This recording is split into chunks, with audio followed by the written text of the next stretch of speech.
रायगड जिल्ह्यातील कोलाड येथे मतदार जागर जनमंचाचं आयोजन उल्का महाजन यांच्या संकल्पनेतून करण्यात आलं होतं। या कार्यक्रमात रायगड जिल्ह्यातील लोकसभेच्या सर्व उमेदवारांना आमंत्रित करण्यात आलं होतं।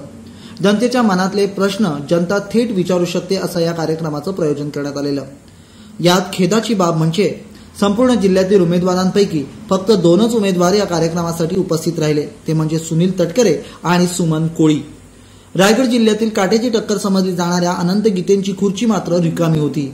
या सर्व कार्यक्रमात विशेष आकर्षण ठरलं ते आलेल्या उमेदवारांना जनतेसमोर घ्यायला लावलेली शपथ। नक्की काय होती ती शपथ आपण पाहूया। लोकसभा मतदारसंघात निवडणुकीला सामोरे जाताना